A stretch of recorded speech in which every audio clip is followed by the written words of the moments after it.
हर हर महादेव दोस्तों, कैसे हैं आप लोग। क्या कल की भक्त काम चोर होंगे? क्या कल की भक्त अपने धर्मों से भागने वाले होंगे? कहीं मैं तो सबसे बड़ा काम चोर नहीं। कुछ कमेंट ऐसे आते हैं कि अरे भाई जा अपना काम धंधा कर, क्यों ये यूट्यूब पर वीडियो बनाकर पैसा कमाने में लगा हुआ है और लोगों को गुमराह कर रहा है। हालांकि मैंने एक भी बात कभी भी अपनी तरफ से नहीं बोली। मुझे तो लगता है जो चीज में मैं अच्छा हूं, मैं उस चीज में आगे बढ़ सकता हूं। तो मैं अपने चैनल पर जो भी जानकारी आपके साथ शेयर करता हूं, धर्मशास्त्र में लिखी बातें आपके साथ शेयर करता हूं। लेकिन हां, यह बात हकीकत है कि सांसारिक कामों में लगने का मन नहीं करता कि जॉब करें और ये करें ये करें। मन करता है कि ईश्वर की बातें हो, ईश्वर का भजन हो और ईश्वर का ही संदेश सबके साथ शेयर करें। इसमें बड़ा रस आता है। अच्छा दोस्तों, हमारे जितने भी पीछे महापुरुष आए, इनकी तो हम चरणों की धूल भी नहीं है, हम इनसे अपने आप को कंपेयर नहीं कर रहे हैं। लेकिन हमारा जो इतिहास रहा है, हमारे जितने भी महापुरुष आए, किसी ने घर छोड़ दिया, किसी ने बार छोड़ दिया, किसी ने काम ढंग से नहीं किया, ये सारी चीजें हमें देखने को मिलती हैं। अगर आप देखें, गुरु नानक देव जी भी, उनको भी घर वाले बहुत चाहते थे कि ये अच्छी जॉब करे, अच्छी पढ़ाई लिखाई करे और एक बड़ा बिजनेस चलाए या कुछ चलाए, लेकिन वो इन सब चीजों से बचते रहे। ऐसे ही आप देखेंगे कि महात्मा बुद्ध भी राजा थे, सब चीज छोड़कर और वैराग्य की तरफ चले गए। तो कई लोग सोचते हैं कि क्या इन लोगों ने मेहनत नहीं करी? कई लोग कहते हैं मेहनत करनी चाहिए, मेहनत करो, फलाना करो, ढिमकाना करो। कबीर साहब को उनके घर वाले जो है, उनकी माता पिता कहते थे कि दिन भर इधर उधर जाकर सत्संग करता रहता है, इन साधुओं को समझाता रहता है, इससे तुझे क्या रोटी मिलेगी? चल कुछ कपड़ा बुन, यहां पर हमारी सहायता करा। लेकिन कबीर साहब भी अपना इधर उधर घूमते रहते थे। तो आखिर है क्या ये लोग जो है ये अपना धर्म नहीं निभा रहे थे, या फिर ये कुछ अलग प्लानिंग थी? असल में होता क्या है दोस्तों कि इन लोगों के लिए ये जॉब, ये पढ़ाई, ये लिखाई, ये नौकरी, ये चाकरी, ये कुछ मायने नहीं रखती। क्योंकि ये जानते हैं कि जिंदगी का सत्य जो है वो केवल ईश्वर है और हम केवल ईश्वर को पाने आए हैं। तो इसीलिए ये लोग इन सब चीजों को छोड़कर इन्हीं में लगे रहते थे। इनका मन ही कहीं और नहीं लगता था, क्योंकि ये तो बने ही ईश्वर के लिए थे। तो ऐसा क्यों होता है कि कितने जो लोग हैं, अच्छे लोग हैं, सच्चे लोग हैं, उनका भक्ति में बहुत ज्यादा मन लग जाता है। तो इसलिए उनको ये सब चीजें जो हैं ये थोती लगती हैं। ये सब ऐसा लगता है, थोता ज्ञान लगता है। लेकिन क्या होता है, परिवार की जिम्मेदारी होती है, सब कुछ होती है, तो उनको कहीं ना कहीं काम करना पड़ता है। ऐसे ही कबीर साहब के साथ भी था। कबीर साहब की मैं एक दिन जीवनी देख रहा था, तो उसमें उनके माता पिता परेशान रहते थे कि कपड़ा उपड़ा बुनता नहीं है, बूढ़े माँ बाप हो गए हैं, उनका हाथ नहीं बटाता है और सब कुछ नहीं करता है। कहाँ कबीर इतने महान संत, और उनके साथ ये बातें जोड़ी जा रही थी। लेकिन फिर क्या हुआ, कबीर साहब के पिताजी जो हैं वो एक्सपायर हो जाते हैं। तो कबीर साहब के ऊपर घर की जिम्मेदारी आ जाती है, क्योंकि भाई पैसा सबकी जरूरत है आज के टाइम पर, चाहे कोई महापुरुष रहा हो या कुछ रहा हो, क्योंकि दुनिया तो पैसे से ही चलती है, लेकिन ईमानदारी का पैसा। तो कबीर साहब के ऊपर बहुत जिम्मेदारी हो गई। तो फिर कबीर साहब की माता जी ने कहा अब तू घर में ही रहेगा और ये कपड़ा बुनेगा और बेच के आया करेगा, उसी से हमारा खर्चा चला करेगा। उन्होंने कहा ठीक है। फिर शादी भी हो गई थी उनकी वाइफ से, लोई से उनकी। तो फिर उन्होंने इधर उधर जाकर लोगों को समझाना मंझाना कम कर दिया और वो कपड़ा बुनने पर लग गए। अब ये होता क्या था कि नेगेटिविटी जो है, हमेशा ये काली शक्तियां जो हैं ये अच्छे महापुरुष को हमेशा इन चीजों में फांसना चाहती है। लेकिन कोई महापुरुष तो सब कुछ त्याग कर चला जाता है, लेकिन कोई मोह के कारण अपने परिवार में बंधा रहता है। असल में नेगेटिव पावर चाहती है कि इन्हें नौकरियों में ही फंसाए रखो, क्योंकि अगर इन्हें नौकरी से आजाद कर दिया और इन्हें हमने गद्दियों पर बिठा दिया प्रवचन देने, तो ये पूरी दुनिया को सुधार देंगे।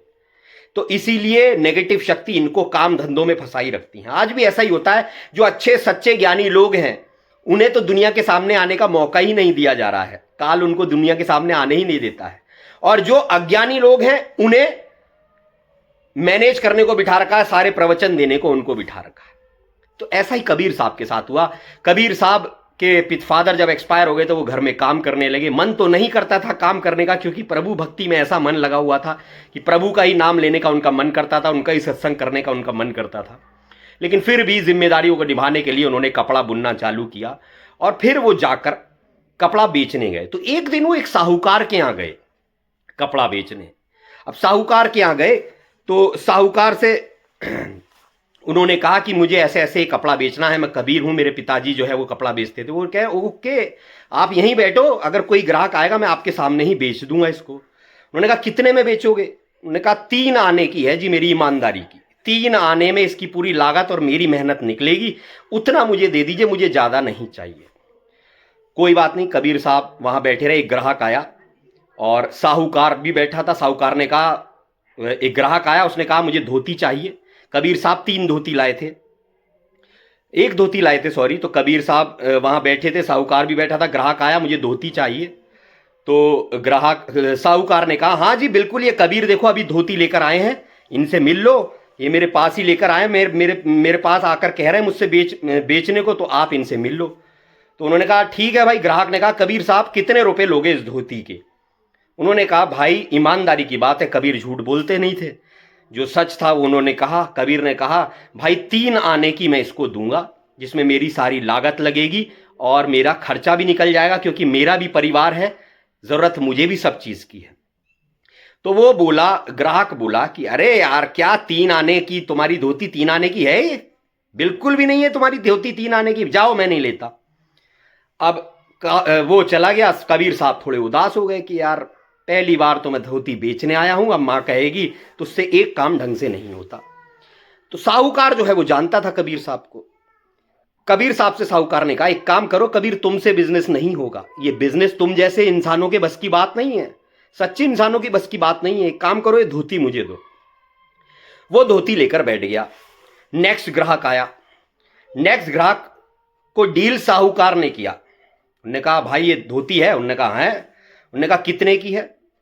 उन्होंने कहा पहले तो इसकी क्वालिटी सुनो, ये इस तरह से बनी है, ऐसे ऐसे धागे से ये बुनी गई है, और ये बड़ी विशेष धोती है, बड़ी इंपोर्टेड धोती है, ऐसे ही नहीं मिलेगी ये। तो उन्होंने कहा कि ऐसे क्या यार, आप रेट तो बताओ। उन्होंने कहा एक काम करो, मैं नहीं तुम बताओ कितने की होगी, मैंने तुम्हें इतनी चीजें गिनवाई हैं।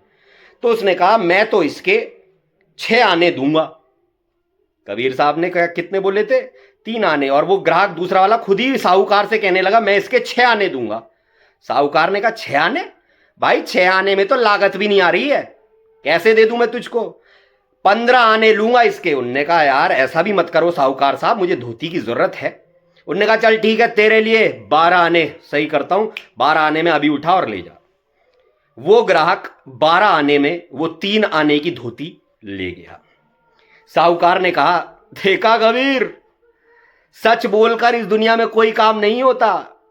अगर बिजनेस करना है तो ऐसे बोलो, झूठ पेश कर दो सबके सामने, झूठ को इतना बढ़िया बना दो कि लोग उस पर यकीन करने लगे।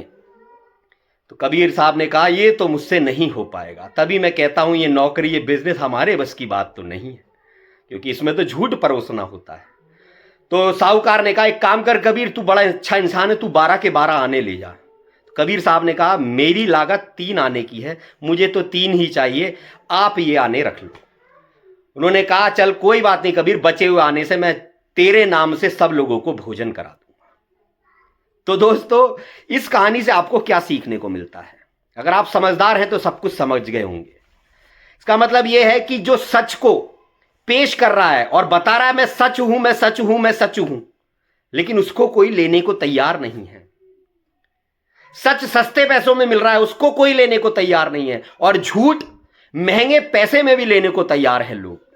तो ऐसे ही ईश्वर का ज्ञान जब भी आया है तो वो एक साधारण घर से दिया गया है। आपने देखा होगा कि कल्कि भगवान को भी बोला जाता है एक साधारण घर में उनका जन्म होगा। तो आज जो लोग हैं वो साधारण वीडियो को देखना पसंद करेंगे। आज जितने भी ऐसे लोग हैं जो बढ़िया बढ़िया कैमरे से वीडियो बना रहे हैं, एडिटिंग करते हैं, मस्त मस्त सब कुछ उनके वीडियो में बड़ी शोभा आती है। हमारे वीडियो में तो हम यहीं पे बैठ जाते हैं अपने बेड पर और ऐसे बना देते हैं, कोई एडिटिंग नहीं आती, कोई कुछ नहीं आता हमसे। लेकिन वीडियो कौन से देखे जाते हैं? जो बढ़िया कैमरे से बने हैं, एडिटिंग बढ़िया है, सब कुछ मस्त है, उन वीडियो को धड़ाधड़ देखा जाता है, चाहे उसमें झूठ ही भरा क्यों ना हो, चाहे उसमें ईश्वर की कोई बात ना हो। लेकिन ईश्वर का ज्ञान आपको कहां से मिलेगा? नॉर्मल वीडियो से ही मिलेगा, क्योंकि धोखा हमेशा खूबसूरत होता है मेरे भाई, ये ध्यान रखना। तो सच को जो परोसा जाएगा वो एक एवरेज तरीके से परोसा जाएगा, लेकिन पहचान आपको उसकी वीडियो क्वालिटी से, उसकी एडिटिंग से, उसके कपड़ों से, उसकी अमीरपंती से नहीं करनी है। सच की परख आपको उसके ज्ञान से करनी है। आज कितने लोग कहते हैं कि भाई हमारे इतने महान महान संत हुए हैं, उनकी बात तो कोई नहीं कहता। कह दो भाई ओशो बहुत महान संत हैं, बहुत भयंकर दार्शनिक थे ओशो। क्यों? क्योंकि भाई दुनिया उनके पीछे चल गई, बड़े बड़े लोग उनके पीछे चल गए, तो इसलिए ओशो महान हो गया। तो आज ये दुनिया भेड़ चाल चलती है, जहां एक के पीछे कोई बड़ा आदमी चला गया, बस उसी को दुनिया सल्यूट करेगी। अरे यार वाकई में इसमें बात तो है, इसमें बात तो है, इसमें बात तो है। लेकिन अक्लमंद असली कौन होगा? जो ये सोचेगा कि मुझे ज्ञान सही चाहिए, मुझे दिखावा नहीं चाहिए।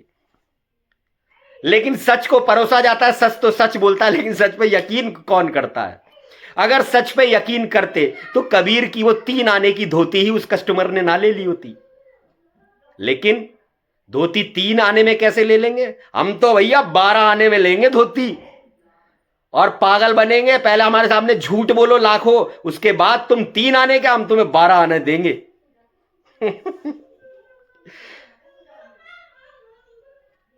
ज्ञानी से कहिए कहा कहत कबीर लजाए, और अंधे आगे नाच के कला कारत जाए। दुनिया अंधी हो गई है, सच को पहचानने की परख ही नहीं है।